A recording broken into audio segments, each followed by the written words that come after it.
SIT ৰিপৰ্টত যিবোৰ কথা পোহৰলৈ আহিছে এইবিলাক তথ্য যিখিনি তথ্য আহিছে সেইখিনি খুব সিৰিয়াছ সেনসিটিভ যদি গৌৰৱ গগৈ নহ'লেহেঁতেন বা তেখেতৰ পৰিয়ালৰ মানুহ যদি ইয়াত ইনভলভ নহ'লেহেঁতেন যিকোনো এজন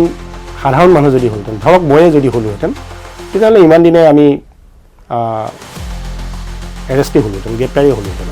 যদি ইনভেষ্টিগেশ্যন কৰে তেতিয়াহ'লে হয়তো আৰু বহু কথা ওলাই আহিব আজি মুখ্যমন্ত্ৰী ডাঙৰীয়াৰ যিখন প্ৰেছ মিট দিলে SIT ৰিপৰ্ট সন্দৰ্ভত গৌৰৱ গগৈ আৰু তেখেতৰ ৱাইফ পৰিবাৰ এলিজাবেথ কলবাৰ্ণৰ বিৰুদ্ধে যিটো এলিগেশ্যনছ আছে আৰু SITয়ে ইমান দিনে যিটো অনুসন্ধান কৰি আছিল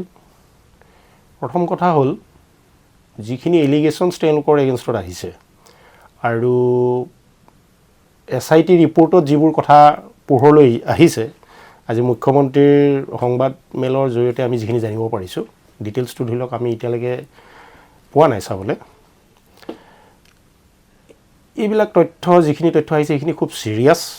সেনসিটিভ আৰু নেশ্যনেল সিকিউৰিটি ক্ষেত্ৰত মানে খুব গুৰুত্বপূৰ্ণ আৰু ভয়ংকৰ মানে এটা বিষয় হিচাপে এতিয়া প্ৰতিপন্ন হৈছে আৰু যিখিনি এলিগেশ্যনছ এতিয়া আহিছে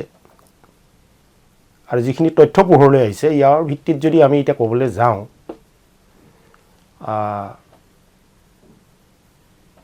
ভাৰতীয় ন্যায় সংহিতাৰ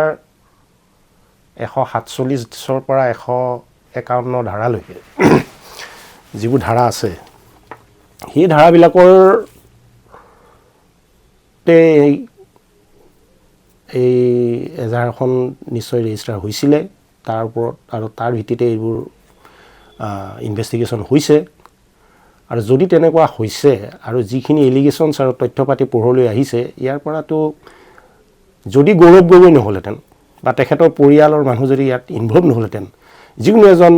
সাধাৰণ মানুহ যদি হ'লহেঁতেন ধৰক ময়ে যদি হ'লোহেঁতেন তেতিয়াহ'লে ইমান দিনে আমি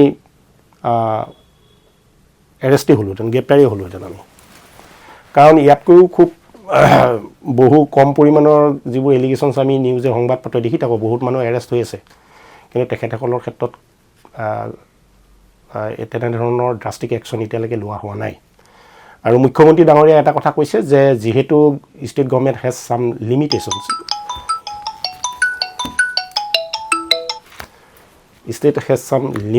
এইটো হয় যে যিহেতু এটা কিছুমান বিষয় আছে যিবোৰ ধৰি লওক চেণ্ট্ৰেল এজেঞ্চিছবিলাকে ইনভেষ্টিগেশ্যন কৰিলে আৰু বেছি কথা পোহৰলৈ আহিব আৰু বেছি ভালকৈ ইনভেষ্টিগেশ্যনবিলাক হ'ব আৰু মোৰ বোধেৰে SIT যিটো ৰিপৰ্ট মোৰ এনে লাগিছে আজি ইণ্টাৰভিউটো প্ৰেছ মিট চাই এনে লাগিছে যে this is nothing but tip of a iceberg হয়তো কেন্দ্ৰীয় সংস্থাসমূহে ইয়াক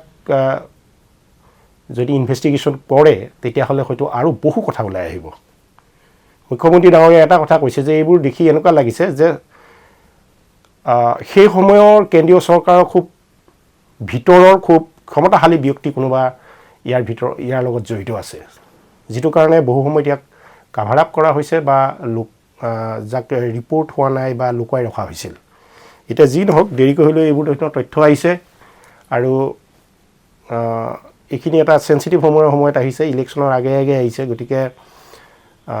ইয়াৰ আগৰ পৰা এবাৰ যোৱা আজি কিছুমান ধৰিতো আলোচনা হৈ আছে এতিয়া ইলেকশ্যনৰ সময়ৰ আগে মুখ্যমন্ত্ৰী ডাঙৰীয়াই এইখিনি দিছে বহুতে হয়তো ভাবিব পাৰে যে এইটো এটা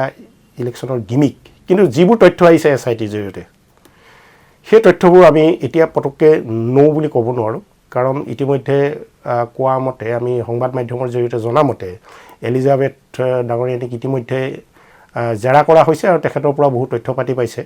আৰু সেইটো it is very disturbing and very serious and very sensitive issue আমি ভাবোঁ যে চৰকাৰে আৰু ৰাজ্য চৰকাৰে কেন্দ্ৰীয় চৰকাৰে আৰু গভীৰভাৱে লৈ ইয়াক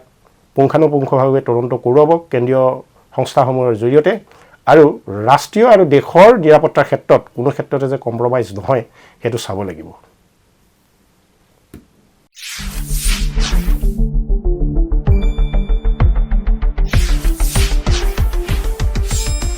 শুদ্ধ আৰু বিস্তৃত বাতৰিৰ বাবে চাই থাকক নিউজ ডেস্ক ৰিপোৰ্ট।